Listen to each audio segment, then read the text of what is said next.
In the Missouri Meerschaum offices, inquiry-based emails are considered especially relentless. In Washington, Missouri, the dedicated staff who answer these unceasing emails are members of an elite squad known as General Management. These are their answers. Hey everybody, Dan Nemitz here.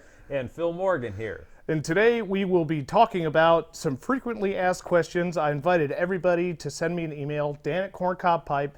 Any question you might have, we're going to sit down and answer it. That way everybody can have the same answer. So let's get rolling. From Jonesy the Boss at Gmail, he says, "Hello fellas, long-time smoker, first-time caller. Back in the day, Missouri Meerschaum had a few lines that were considered of a higher quality than their standard lines. Is there any chance we'll ever see anything like the custom grade or the Monogram lines ever again?" The first thing I respond to that is he says back in the day. Well, the fact of the matter is we're still in the day. Right. We never really got out of the day. I mean, so much of what we do is the way we did it Right. years ago, and you can see that walking through the plant. So, but the specific lines that he mentioned in there, the custom grade and the Monogram, were more for marketing purposes than they were to introduce really a higher line of pipes. What we've done over time is what would be considered the Monogram, for instance, would be our Diplomat series. Mm-hmm. They were originally called a Monogram series. And the custom grade are, I can't remember which specific pipes those were, but we still make those pipes just under a different name and don't necessarily market them, as a line, of pipes. So as far as our intention is to always offer some pipes that we would consider the higher grade, which we do. Mm-hmm. Right. The Country Gentleman, I consider that a higher grade. I consider it one of our best pipes. The Diplomat Apple, like I'm smoking right now, is a higher grade pipe. And then you look at the even larger pipes, for instance, the Freehand, mm-hmm. The Dagner pipe, so I believe we still, first of all, we're still back in the day. Second of all, we still offer those pipes. Right. They just may not be called custom grade or Monogram. Right. They may be missing the name. And you know what? The nice thing is that with all the FDA things on the line right now, it's actually on our side because we have all the documentation saying that, yes, we used to put out these pipes and we can again. So who knows what the future holds. Today is the day, like Phil said. Our next caller, David Davis, he asked, who invented the corncob pipe, or is it something that was created out of necessity? I tell you what, if anybody knows who invented the corncob pipe, I would appreciate them letting us know. Right. Because you'd have to go back into the, maybe even the 1700s, or certainly the early 1800s, if not the 1700s.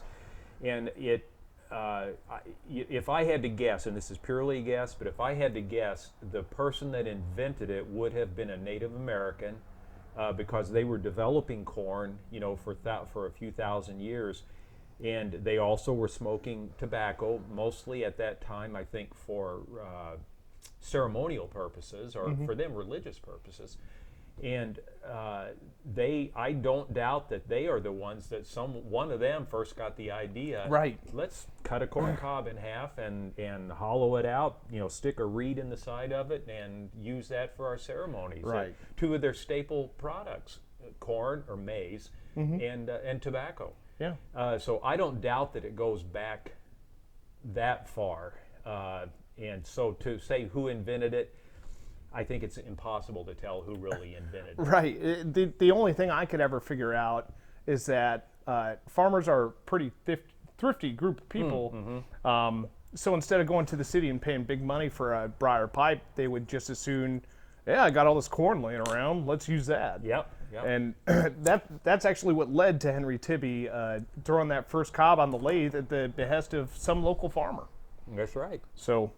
That's right. And who that local farmer, who knows where he first saw it. Right. I mean, it may have been a tradition in his family, or he saw other farmers or trappers or Native Americans at the time. Who knows? Well, you hope that answers your question. Or at least throws the challenge out there for somebody else to find out the answer to that question. Our next question comes from Dima. He says, "Hey guys, glad to hear that Phil and yourself are going to produce this new video series. Hey, it's a pity that Missouri Meerschaum doesn't post as much on Instagram and Facebook. It's always great to hear from you guys, and of course, thanks for the great pipes." Let me stop you there. We're going to do more of that in the future. Yeah, we may be a 148-year-old company at this point, but it doesn't mean we have to stay 148 years old. We're not going to be lost in the rat race. That's right. His questions: will the Bulldog return? Next question, please. Will you be selling Churchwarden stems separately? Be very nice to buy a dozen and have them fit into all sorts of my Missouri Meerschaum pipes. On the first question, and as you know, we get asked this All the every week, time. almost every day. When will the Bulldog return? And yes, our intention is to bring the Bulldog back. And as I've told Dan, and I've told several people, who've asked the question, and even at pipe shows, we get asked that quite a bit. Is we're not going to do it until we have cobs that are of a high enough grade to do it, and until we have our process of making them down to where we can truly produce a quality product just like they were back in the early 1900s. And we're fortunate in a sense that a member of the family that owned this company for probably the longest period of time, the Otto family, is still alive here in Washington, and we've already picked his brain a little bit about how they did the Bulldogs back in, it would have been in the 50s and 60s when he was here, but he knew from his grandfather how they did them even prior to that, and they had a dedicated group of 3 or 4 employees who made the Bulldog rather. So I believe we're going to have to get to that point and really get the process down. It will mean putting some machinery together that is unique and specific to that pipe. Right. So we have a challenge to do that. But before we could do any of that, we had to have the cobs. Right.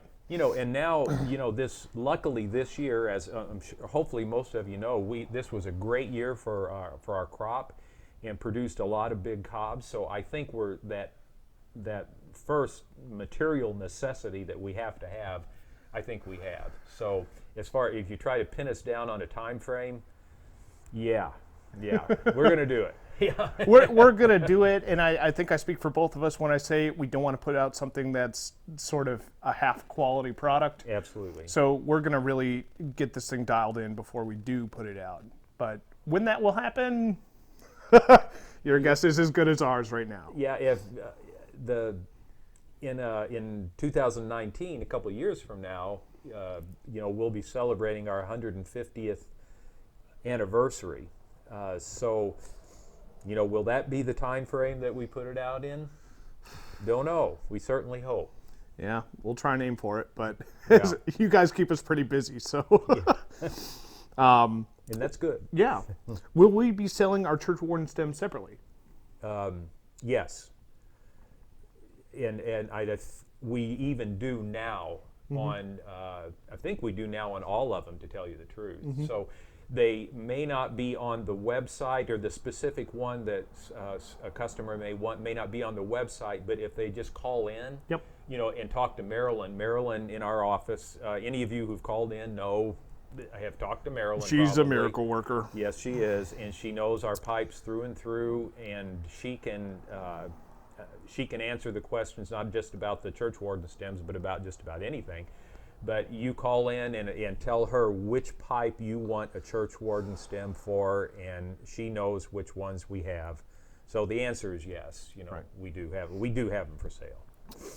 Dima's third question is, what is the process behind the collaboration with Chris Morgan, Jason Dagner, anybody we do collaborations with? Do they pitch the idea to us, or did we go to them? In these specific cases with Chris Morgan and with Jason, they came to us, with the ideas. They were the two that we've done the first collaborations with, and they came to us. They were excited about. They already had a product a briar product that they thought may translate into a corncob pipe. Right. And so they came to us, both of them came to us, and then we talk and develop it and see, is it possible? Yeah, yes it is, and then we tweak it, do a prototype and all of that. So in those cases, they've come to us, and I think that's probably the way, in my mind, that's the way it would always be. Yeah, most of the time it would be people coming to us and saying, hey, we have this idea, what do you think? Yeah, yeah.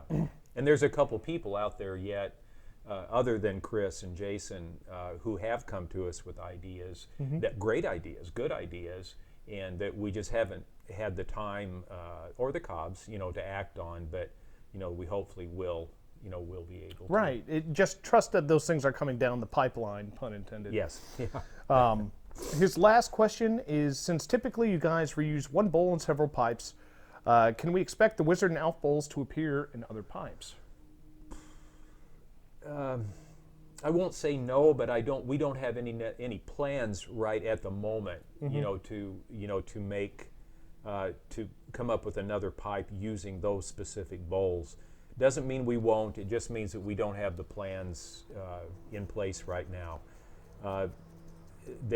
We do play with those bowls, every once in a while, just to say, hey, what if we put this bit in it, or what if we did this to it, or whatever. Right. So we do play with it, but as far as having any specific plans right now, no, we don't. Doesn't mean we won't in the future. Right. Well, that's everything for Dima. Thank you, Dima, for your questions. The next comes from, well, I think that's all of our questions. Yeah, that's all of our questions for this time. Oh, no, I'm sorry, I misspoke. Sam Vore asks, and this is our last question for today, what is the origin of our company name? That's another question that we get asked, quite a bit. And our name, Missouri Meerschaum, that name has been in existence since 1869. Since Henry Tibby, the founder of the company, first made his corncob pipes, that he has used that name. A lot of you probably already know, Meerschaum is a German word that means sea foam.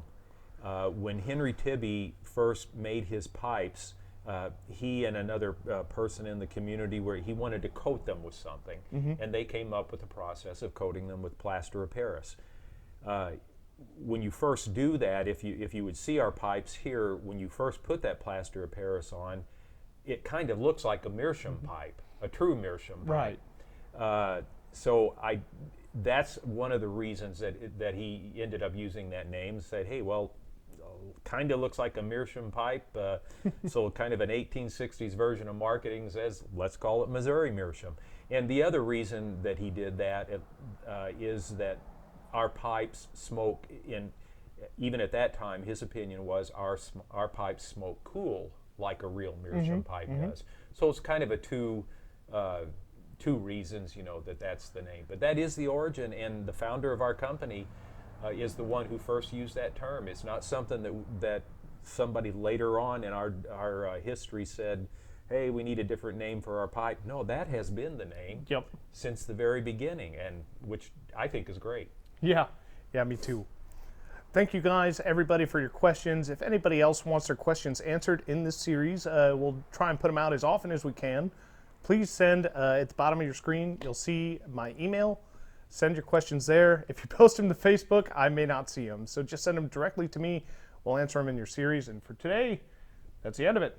Thanks, Dan. Thanks for watching. Thanks, everybody.